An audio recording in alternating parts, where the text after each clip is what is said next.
Pernah kebayang nggak sih, gimana caranya sebuah negara memodernisasi hukumnya yang umurnya udah lebih dari 1 abad? Nah, hari ini kita akan bedah tuntas salah satu reformasi hukum paling penting dalam sejarah Indonesia, lahirnya Kitab Undang-Undang Hukum Pidana atau KUHP yang baru. Oke, biar kita paham seberapa besar perubahan ini, kita harus mundur sedikit ke akarnya. Coba bayangin deh, selama puluhan tahun setelah merdeka, sistem peradilan kita itu jalan di atas fondasi hukum peninggalan kolonial Belanda. Sebuah kitab undang-undang yang dibikin tahun 1915. Ini bukan cuma soal warisan loh, tapi juga jadi tantangan buat identitas bangsa. Nah, pertanyaannya jadi jelas banget kan, gimana sebuah bangsa bisa dibilang benar-benar berdaulat kalau hukum pidananya sendiri masih mencerminkan cara pikir zaman kolonial? Jelas, ini bikin ada kebutuhan yang super mendesak untuk punya sebuah kitab undang-undang yang baru yang benar-benar Indonesia. Dari sinilah kita masuk ke sebuah filosofi keadilan yang baru. KUHP yang baru ini bukan sekedar update pasal-pasal ya, ini adalah pergeseran yang fundamental banget dalam cara Indonesia memandang apa itu kejahatan dan apa itu keadilan. Nah, disinilah jantung perubahannya. Coba deh kita lihat. Dulu sistemnya kaku banget, fokusnya hampir cuma ke perbuatannya aja. Sekarang, kita pindah ke pendekatan yang jauh lebih utuh, lebih holistik. Sistem baru ini mulai bertanya, kenapa perbuatan itu bisa terjadi? Dan benar-benar mempertimbangkan konteks penuh dari sebuah kejahatan. Artinya apa? Artinya hukum sekarang itu mencari keseimbangan. Nggak lagi cuma tentang apa yang kamu lakukan, tapi juga soal niatnya, motifnya, dan kondisi di balik perbuatan itu. Ini langkah besar menuju keadilan yang lebih manusiawi dan kontekstual. Dan ini nih salah satu bagian paling unik dan keren dari KUHP baru, pengakuan terhadap hukum yang hidup atau hukum adat. Ini langkah yang penting banget, karena secara resmi kearifan lokal yang udah mengatur masyarakat selama berabad-abad itu diintegrasikan ke dalam sistem hukum nasional kita. Tentu selama nggak bertentangan dengan nilai-nilai dasar negara kita ya. Oke, jadi filosofi baru ini gimana sih penerapannya di dunia nyata? Yuk kita lihat contoh konkretnya. Istilah kayak luka berat sekarang punya definisi yang sangat spesifik dan jelas. Kenapa ini penting?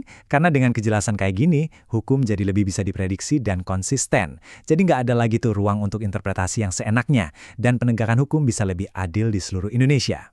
Dan ini bukan cuma soal definisi loh, ada juga pergeseran besar dalam cara kita melihat hukuman itu sendiri. Kita bergerak menjauh dari yang tujuannya cuma menghukum di penjara ke arah keadilan yang sifatnya memulihkan atau restoratif. Artinya, hakim sekarang punya alat yang lebih banyak di dalam kotak peralatannya. Mereka bisa kasih sanksi kayak kerja sosial atau bayar ganti rugi. Tujuannya bukan cuma menghukum, tapi juga memperbaiki kerusakan yang terjadi dan merehabilitasi pelakunya. Ini adalah upaya untuk menyembuhkan, bukan cuma sekedar mempenjarakan. Bahkan, hukuman yang paling berat sekalipun sekarang dibingkai ulang. Pidana mati itu diposisikan sebagai sebuah alternatif, dan pilihan terakhir, bukan lagi jadi hukuman yang utama.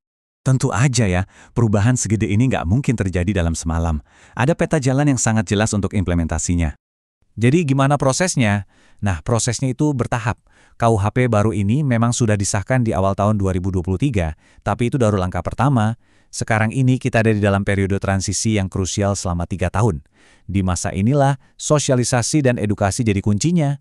Tujuannya untuk memastikan semua pihak, dari aparat sampai masyarakat biasa, siap waktu hukum ini berlaku penuh di awal 2026 nanti. 3 tahun. Ya, 3 tahun. Itulah jendela waktu yang disiapkan untuk seluruh sistem hukum dan masyarakat Indonesia. Ini bukan sekedar penundaan, tapi bisa kita lihat sebagai investasi waktu untuk memastikan pergeseran bersejarah ini berjalan mulus dan dipahami oleh semua orang. Jadi pada akhirnya yang kita saksikan ini tuh lebih dari sekedar undang-undang baru. Ini adalah sebuah momen penting banget, akhir dari dualisme hukum yang ada sejak kita merdeka, dan awal dari lahirnya sistem hukum pidana nasional yang satu dan terpadu. Ini adalah sebuah deklarasi kedaulatan hukum Indonesia. So, fondasi hukum yang baru udah diletakkan. Pertanyaan besarnya sekarang adalah gimana kitab undang-undang yang dibangun di atas nilai-nilai keindonesiaan ini akan benar-benar mendefinisikan ulang arti keadilan bagi lebih dari 270 juta penduduk?